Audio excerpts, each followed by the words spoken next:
Et on y est, dans l'ophtalmologie, donc le traitement du glaucome par ultrason focalisé. Merci pour cette invitation. Je pense que je la dois à M. Lafont et puis à l'Académie. C'est un endroit prestigieux pour un clinicien ophtalmologiste. J'avoue vous remercier pour cet honneur que vous me faites. Alors très rapidement, parce que les ultrasons, je suis un clinicien, donc je vous représente un petit peu la place de cette thérapeutique dans une pathologie qui est une pathologie importante, le glaucome. On en parle beaucoup. Quelques chiffres juste pour illustrer l'importance. On estime à peu près 80 millions de patients dans le monde qui seront atteints en 2020. On a déjà dépassé, vous voyez, c'est des perspectives. On distingue, vous voyez, la prévalence, elle est un peu variable, mais aux alentours de 10% à partir de 40 ans. C'est une pathologie qui, en France, représente à peu près 1,5 million de patients pris en charge. Deux grands tableaux différents, la fermeture de l'angle, les glaucomes à angle ouvert. Tout ça, on peut utiliser la flèche. Oui, c'est pas forcément. Donc, les mécanismes, on parle des procès ciliaires. Procès ciliaires, vous voyez, c'est ce que juste en bas, sur la photographie du bas, c'est à cet endroit-là qu'est fabriquée l'humeur aqueuse. L'humeur aqueuse, c'est le liquide qui est en permanence renouvelé et qui permet d'avoir une tension intraoculaire. C'est à partir de cet organe que l'humeur aqueuse est sécrétée. Et vous voyez, les flèches illustrent le passage de l'humeur aqueuse pour sa sortie vers le trabéculum. Le glaucome, primitif angle ouvert le plus fréquent, ou par fermeture, vous imaginez si l'obstacle s'obstrue, va être le point de départ de l'augmentation de la pression intraoculaire. Et donc, aujourd'hui, merci pour ceux, peut-être que pour Zoom, ça sera difficile, mais pour la... Voilà. Donc, les procès ciliaires, l'humeur aqueuse est fabriquée. Et le mécanisme qui initie le glaucome, l'évolution progressive, c'est un obstacle au niveau du vieillissement du trabéculum. Donc, l'action que l'on va avoir, nous, on va se citer sur le procès ciliaire. Et donc, on a une approche qui est assez ciblée. En matière de traitement du glaucome, quel qu'il soit, quel que soit leur type, vous voyez que le traitement médical et le laser vont être d'abord les traitements. Et les traitements médicaux ont pour objectif de faire diminuer la sécrétion au niveau des procès ciliaires et augmenter l'évacuation. La chirurgie va essentiellement ouvrir par une trappe.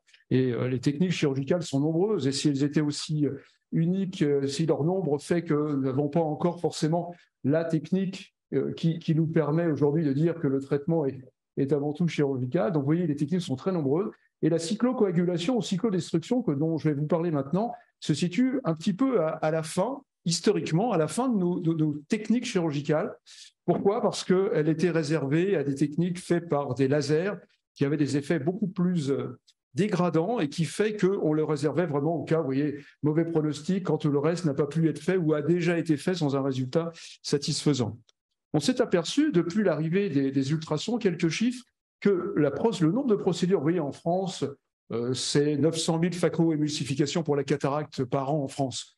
La chirurgie de la cataracte, 22 000 actes de glaucome, de prise en charge du glaucome. Vous voyez, on est environ 200 chirurgiens du glaucome en France, sur l'ensemble des chirurgiens qui pratiquent en ophtalmologie. Et vous voyez qu'on s'est aperçu que l'avènement des ultrasons et l'application par les plasties des ultrasons à haute fréquence a augmenté. Et cette augmentation a été jusqu'en 2020, pour des raisons que vous connaissez malheureusement tous par cœur. Il y a eu une stabilisation, mais il y a eu clairement une augmentation de cette prise en charge par cette nouvelle technologie qui est apparue grâce à l'apparition des cycloplasties. Alors nous, on appelle ça cycloplastie par ultrason focalisé pour essayer un petit peu de cibler le lieu où se situe l'impact du traitement. Et donc, le principe est le suivant, on en a parlé, c'est le procès ciliaire qui va être à l'origine de la fabrication de l'humeur aqueuse, qui est la cible.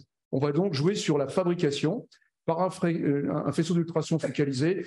Alors moi, j'ai écrit 20 000 Hz, mais on me dit que c'est 7 avec la troisième harmonique. Ça, c'est plus du tout de mon domaine de clinicien. Mais donc, vous voyez, on est dans les chiffres présentés par M. Lafont précédemment.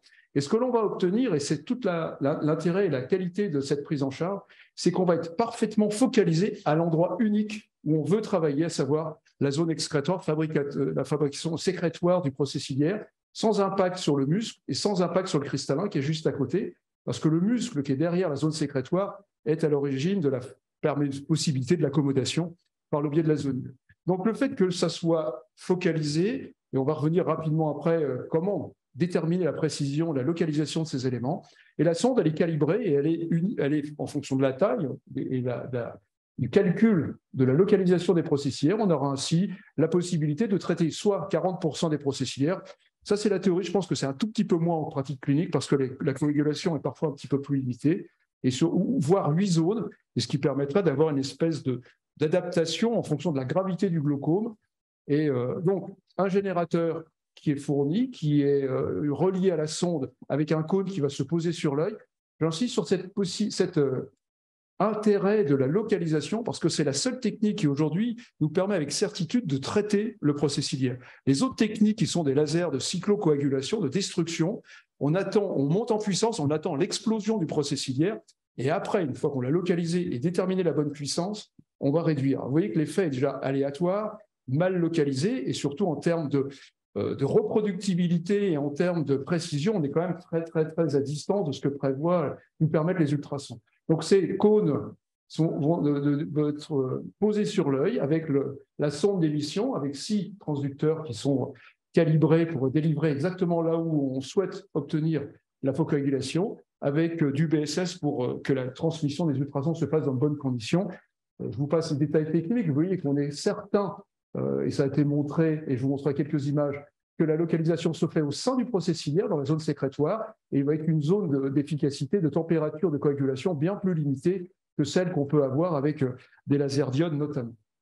Donc le contrôle du temps, le contrôle de la localisation nous permet une reproductibilité, ce qui permet, on verra sur les retraitements, de dire est-ce que je retraite au même endroit, est-ce que je retraite dans une autre zone, ce qui permet d'avoir des résultats de meilleure qualité.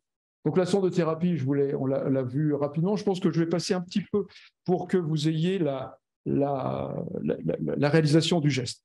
En matière d'effets, dans le service, on s'est intéressé, alors c'est bien de parler d'effets, mais ce qui est encore mieux, c'est de les visualiser.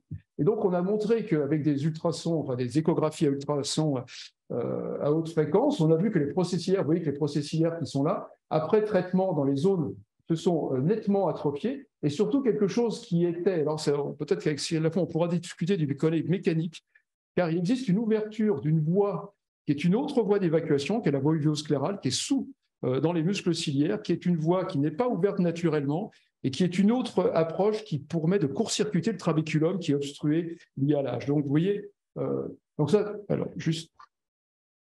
En matière d'histologie, on a montré qu'on avait une atrophie de la zone sécrétoire sans destruction, ce qui est complètement différent d'une thérapeutique disruptive et je vais vous montrer la différence qui existe entre un aspect d'ultrason haute fréquence qui va chauffer de façon très localisée, et progressivement qui arrive à cet effet thermique en endoscopie versus le traitement par laser diode, et vous voyez que là, on cherche l'effet voilà, on a l'explosion du procès ciliaire, et là, en matière de précision, de localisation et de reproductibilité, vous avouerez qu'on n'est peut-être pas forcément dans les meilleures conditions. Alors, juste pour vous présenter, je remercie le laboratoire Eckert de m'avoir donné cette vidéo. On a des vidéos que l'on fait nous-mêmes, elles sont quand même mieux faites lorsqu'elles sont faites par le laboratoire. Donc, vous voyez la sonde d'émission, la sonde qui émet, le cône d'application sur le globe oculaire, qui est calibré en fonction du patient, 11, 12, 13 mm, et on va disposer à la surface, remplir de BSS, et on va localiser au niveau des procès ciliaires. Là, bon, ça c'est bien entendu des images de synthèse sur 6 zones, avec les émetteurs concaves, comme nous l'a rappelé la physique préalablement dans la communication précédente. Donc, on choisit le nombre de secteurs que l'on veut traiter. Ça se fait sous anesthésie locale. Au niveau sensibilité, on ne peut pas le faire sous anesthésie pure contact. Il faut qu'il y ait un minimum d'anesthésie antalgique, car la coagulation est assez sensible pour les patients. On remplit le BSS pour la bonne transmission. Ben oui, le geste est très simple. C'est de l'ambulatoire strict. Le patient rentre et ressort. On a le déroulé du traitement au fur et à mesure. Lorsque l'on va faire 8 zones, et on tourne à la fin, et à la fin, on repère systématiquement un tout petit peu. Bon, là, vous voyez que le patient, alors on va toujours prendre des patients qui nous sont favorables, avec des paupières qui s'ouvrent facilement. En matière de résultats, maintenant que vous avez vu rapidement la technique, ce n'est pas une technique qui est restée, alors même si elle a été reconnue aux FDA, vous voyez que les populations thérapeutiques qui ont bénéficié de la thérapeutique sont variées, aussi bien caucasiens qu'asiatiques, car les glaucomes asiatiques ne sont pas strictement les mêmes. Donc, le nombre de patients traités maintenant dans le monde avec cette technique et le même appareil commence à être important. Donc, résultat, je vais passer assez vite si on veut avoir un petit peu de temps pour la discussion. C'est l'étude qui est celle qui a été faite entre l'équipe de Lyon et l'équipe de Lille, le plus grand recul. On avait pris 105 patients qu'on a suivis pour 3 ans et vous voyez que les résultats, en partant surtout sur des glaucomes primitifs en angle ouvert, vous voyez qu'à 3 ans, en partant sur les tensions de départ qui étaient élevées, on arrive à peu près, au bout de 3 ans, à avoir plus de 33% de baisse pressionnelle durable. Et si vous regardez la courbe de progression, vous voyez qu'elle est obtenue dès le 17e jour et elle reste stable sur les 3 ans. Ces résultats ont été retrouvés aussi sur des résultats à 2 ans dans une autre équipe qui montre là aussi des résultats significatifs avec une baisse pressionnelle qui est obtenue. Alors, il est vrai que 40% avec une diminution du nombre de thérapeutiques associées. C'est-à-dire que le but du glaucome, c'est aussi de maîtriser la tension, mais peut-être de réduire le traitement, car on s'adresse à des glaucomes réfractaires, dans des glaucomes qui sont déjà au maximum de leurs possibilités. L'objectif, c'est de leur sauver la vue et pas forcément de leur donner une qualité de vie. On n'est plus tellement à ce stade. Donc, une étude qui avait été faite là sur une étude pragmatique qu'on va qualifier de quotidien, de tout venant, là aussi, avec une proportion de glaucome primitif en angle ouvert, avec des résultats qui sont quasiment systématiquement à peu près observés, environ 60 à 70% de répondeurs et une baisse de 35%. Pour nous, 35% de baisse pressionnelle sur des patients aussi fragiles et aussi évolués, c'est des résultats qu'on avait encore jusqu'à présent peu observés. Et on viendra sur les effets secondaires parce que les autres techniques parfois obtenaient ces résultats, mais au prix de complications redoutables. Donc ça, c'est une étude qui a été faite sur une autre population. C'est des patients qui n'avaient jamais été opérés. Tous les autres patients étaient déjà des patients réfractaires déjà opérés. Et on s'est aperçu que les résultats étaient sensiblement, voire même identiques. Vous voyez qu'à l'horizon, à 2 ans, on était aussi à 33% de baisse passionnelle avec 70% de répondeurs, ce qui est tout à fait remarquable parce que même la chirurgie, on n'a pas forcément ces résultats-là. Les glaucomes secondaires en Asie, ce sont des glaucomes qui sont des glaucomes complexes. Vous voyez que la tension en France, on était à 27, là on est à 45. Je rappelle que la tension normale, c'est 15 plus ou moins 2. On est sur des pathologies très, très évoluées. Là, on a pratiquement 50% de baisse pressionnelle avec une réduction du nombre de traitements. Mais je le répète, la baisse du nombre de traitements n'est pas l'objectif. Ce que l'on veut, nous, c'est une baisse de la pression intraoculaire. C'est ça qui entraîne la destruction du nerf optique. La littérature est assez homogène, quelles que soient les publications qui ont été validées dans des revues à impact facteur important. Vous voyez qu'on est toujours sur des valeurs qui sont entre 30 et 40%. Et fonction des cas et fonction de la durée, ou non chirurgie, ou non réfractaire, vous voyez, on a à peu près les mêmes résultats, ce qui est environ entre 60 et 70%. Les ultrasons historiques étaient autrefois gravés d'une complication qui était la phtise. On était beaucoup trop efficace et lorsqu'elle n'était pas calibrée, l'œil s'atrophiait parce qu'on avait eu trop de destruction. Et ça, dans toutes les études, on a retrouvé quelques petites anomalies que sont une mydriase parce que le positionnement n'était pas parfait, trop dans la racine de l'iris, donc on joue sur le diamètre et sur la racine de l'iris, quelques atteintes cornéennes de surface. On pose quelque chose sur l'œil, sur quelqu'un qui a déjà 4 ou 5 collyres par jour, qui est souvent âgé, et donc avoir une pathologie de surface est souvent associée. Par contre, on n'a retrouvé aucune hypotonie et phtise définitive. Alors, est-ce que l'on peut retraiter? Retraiter, ça veut dire qu'on laisse passer la phase inflammatoire liée au traitement, et à partir de quand peut-on retraiter? On peut retraiter, et on reviendra si on a le temps dans la discussion.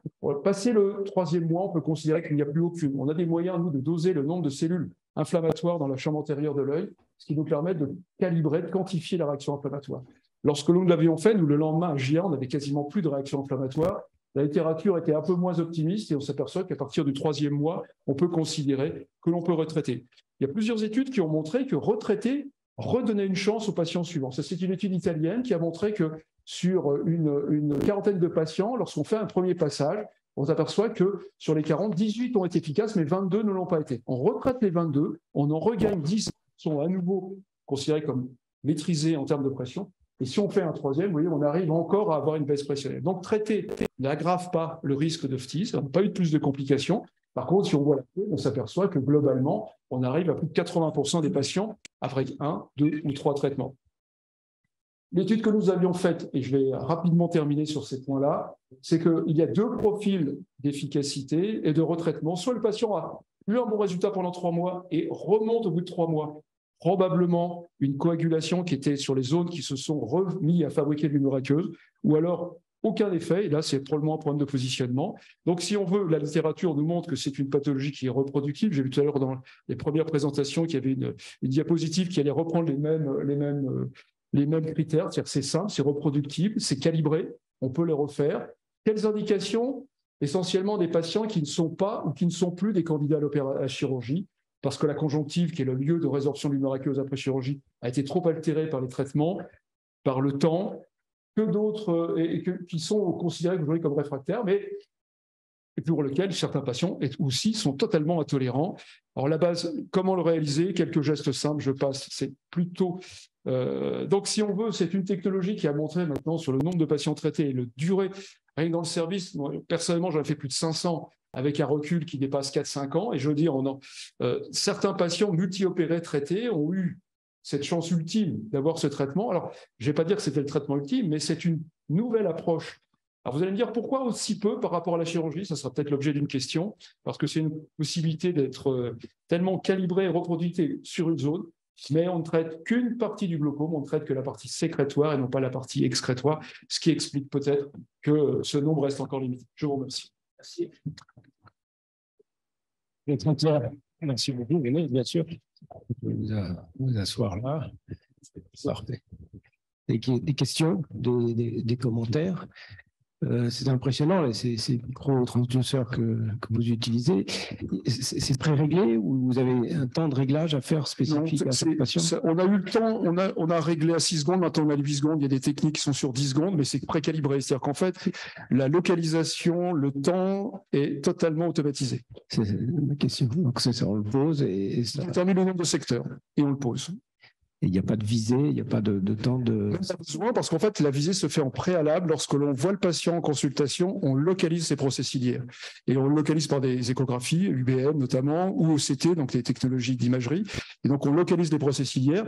C'est remarquablement stable. On a beaucoup de sondes de 13. Certains pays, c'est plutôt 11. C'est assez, d'ailleurs, mais en France, c'est 12 ou 13, le nombre de sondes. Et là, on sait qu'on est exactement... Donc, on plaque des calques sur les images d'échographie qui nous repère les procès ciliaires. Et là, on le fait en double avec la société Techcare à qui on envoie les documents, mais nous, on a aussi le logiciel dans le service et on a 100% de résultats identiques. Comme ça, on est exactement certain de ce que l'on fait. Merci. Jean-Pierre Rosenbaum, ophtalmo. Voilà, donc, excusez-moi. Oui, ophtalmo, donc, dans le segment antérieur, spécialement dans le glaucome. Par rapport à votre communication, donc c'était simplement pour resituer le fait que cette technologie s'adresse actuellement plutôt, comme vous l'aviez dit, pour des glaucomes de type terminaux, hein, donc après échec souvent des autres techniques, mais vous avez peut-être modulé un peu ce commentaire du fait de l'évolution de la technologie ultrasonique. Est-ce que vous pensez que la place de l'ultrason dans le traitement du glaucome va venir un petit peu concurrencer la chirurgie, les sclérectomies, etc. Alors, c'est une question que l'on se pose tous depuis le début. C'est-à-dire que les chirurgiens ont opéré. La chirurgie du glaucome n'est pas le traitement du glaucome. Le traitement du glaucome, c'est le traitement local, le traitement médical. Le problème du traitement médical, c'est qu'il altère durablement, et on le sait, la conjonctive. La conjonctive, qui est donc qui entoure la sclère, est absolument nécessaire à avoir une chirurgie de bonne qualité ultérieure, parce que si elle est altérée. Donc, on s'était dit, les ultrasons vont nous permettre de le faire. On ne joue que sur la part sécrétoire. Et donc, c'est vrai que sur cette partie-là, on est un peu timoré, on est encore un peu prudent. Vous voyez que le nombre de procédures, 2000 c'est 10%. Pourquoi pas plus? J'avoue que moi, j'en fais souvent, j'en ai fait beaucoup, j'en fais... la chirurgie évolue tout le temps. Maintenant, on a les MIGS, les techniques. Je crois que Florent Aptel était venu présenter à l'Académie il y a quelques temps ces nouvelles techniques. Il y a une autre présentation justement sur la chirurgie micro-invasive. Sa place aujourd'hui, comme vous l'avez dit, elle n'a pas remplacé la chirurgie. Elle se situe après. Même si on a montré qu'on n'était pas dangereux, qu'on était efficace à 33%, et qu'à 3 ans, on avait des résultats qui étaient fiables. Il y a un état d'esprit qui, aujourd'hui, en matière de prise en charge du glaucome, reste relativement, on va dire, classique, qui est traitement médical laser, chirurgie, et le traitement des ultrasons apparaît lorsqu'on a après une première chirurgie, ou alors que l'on sait que la chirurgie va être à tout coup un échec. Et on voit par exemple le laser SLT commence à prendre le pas sur le traitement médical, justement. Alors ça, c'est une étude qui est toute récente, parce que c'est l'étude là qui vient de sortir, qui montre que si on le fait en première intention, on peut effectivement réduire, décaler le traitement médical. Donc les positions peuvent... Elles évoluent. Il y a aussi un problème de marketing qui n'est jamais complètement à éliminer en matière de nouvelles technologies et nouvelles machines. Sur vous avez les ultrasons, on n'en a pas parlé parce que ce n'est pas l'objet de cette présentation, mais le micropulsé, où là, c'est quelque chose que l'on va balayer dans une zone dont on n'est absolument pas certain, avec des résultats qui sont aléatoires, et c'est un gros succès. Avec des résultats qui, pour ceux qui l'ont essayé, au bout d'un an, ne sont pas bons. Pourtant, on en fait beaucoup. Donc, sa place, aujourd'hui, elle s'est positionnée, je parle en France. En Asie, sur des patients très évolués, où les systèmes de santé sont totalement différents, traités en un coup, avec efficacité, je pense en Afrique du Nord aussi, nos collègues sont très intéressés. Quand les patients n'ont pas les moyens de se traiter, quand les patients n'ont pas accès à des soins et que le suivi est relativement simple, sa place est sûrement importante. Mais il faut que la diffusion, après le problème du coût des sondes, etc. Oui, ou en Inde, dans des pays comme ceux-là, par exemple. Les pays où les systèmes de santé sont un peu plus difficiles. Oui, une question de notre collègue Hudson qui est au Brésil. Oui, vous avez la parole. Oui, bonjour, je voudrais savoir votre opinion. Combien de traitements d'endocyclophotocoagulation se fait nécessaire pour ne pas faire baisser beaucoup la pression intraoculaire, parce que vous savez que quelques patients ont une acuité visuelle bonne. Alors, si vous faites beaucoup de traitements, vous pouviez faire une disease delay. Alors, vous savez que nous avons les mix, la chirurgie de glaucome moins invasif. Et maintenant, quand vous indiquez la chirurgie de endocyclophotocoagulation, peut-être que vous ne pouvez pas faire beaucoup de traitements. Si j'ai à peu compris votre question, dans l'étude qui a été publiée dans le journal Volcoma, qui est l'étude de 3 ans, on a montré que la qualité visuelle des patients n'avait pas bougé. C'est-à-dire qu'en fait, quand on compare aux autres techniques, c'est la seule technique qui aujourd'hui permet de conserver l'acuité visuelle. Donc sur des patients voyants, des patients glaucomateux voyants, on est tout à fait en droit et même presque à devoir. Là où je ne suis pas complètement convaincu des MIGS, quand vous avez des patients qui n'ont plus de conjonctive, un patient qui a eu un décommand de rétine, qui a plus de conjonctive, qui a été le MIGS, j'en fais régulièrement. C'est pas du tout la même indication. C'est comme on disait tout à l'heure pour la SLT, c'est bien en amont. Donc on peut le faire plusieurs fois. Il n'y a pas eu de phthise dans le service, même pour les patients. J'ai opéré jusqu'à 4 fois un patient pour avoir enfin un résultat. Et alors, je décalais légèrement la position de la sonde pour avoir un effet déplacé. Quand on voit les aspects au niveau ultrasonique, échographique, diagnostique, eh bien, des fois, les procès ciliaires, ils sont encore là. C'est-à-dire qu'en fait, ils sont peut-être plus fonctionnels, mais ils sont encore là. Donc, l'échographie diagnostique est parfois difficile, mais des fois, on les voit en atrophie. Et ceux chez qui on a des atrophies, c'est vrai qu'on avait montré qu'on avait une efficacité qui était plus importante. Donc, on peut le faire plusieurs fois. Il n'y a pas que nous qui l'avons montré. Les études italiennes l'ont montré. Il n'y a pas de risque plus important de le faire parce que c'est calibré et focalisé, donc on peut le faire plusieurs fois, et chez les patients voyants, c'est même recommandé. Après, il n'y a pas de régulation spécifique pour un nouveau traitement, c'est les mêmes réglages. C'est les mêmes réglages, absolument. Une dernière question, Jean-Claude Couffinal. Oui, bon, technique apparemment extraordinaire, enfin intéressante. Question néophyte, mais technologique. Ça fait très drôle sur une technologie d'ultrason à haute fréquence de séparer la phase de la cible, enfin du ciblage de la phase du geste thérapeutique, et pas avoir de contrôle en paire procédure, hein, de la cible, du retour, enfin d'avoir des retours quantifiés sur la cible. Oui, on peut répondre simplement d'abord parce que l'œil ne bouge pas dessous. On l'a filmé avec des caméras. Donc l'œil ne bougeant pas, on sait que le procès ciliaire est totalement stable au niveau de sa localisation, on l'a repéré avant. Donc à partir du moment où on est sûr que l'œil ne bouge pas et qu'on est bien localisé, je suis passé très vite sur le problème du centrage, ça c'est la clé. Si on est bien centré, on sait qu'on sera exactement sur les procès ciliaires. C'est pour ça qu'on avait fait l'étude sur tous les patients qu'on avait pris en charge, de faire des échographies post-opératoires pour vérifier qu'on avait bien un effet là où on l'attendait. Et il y a parfois des petites plaques de modification de la tenue de la sclère, probablement par l'effet thermique proche, et qui fait qu'on sait exactement où ont été localisés les ultrasons. Donc en fait, on n'en a pas besoin, même si ça peut poser un problème technique, mais nous, il ne bouge pas. Le procès ciliaire, c'est quelque chose de fixe, qui est collé au niveau du limbe, derrière l'iris, c'est très stable, et si l'œil ne bouge pas, il n'y a pas de risque. C'est remboursé? Non.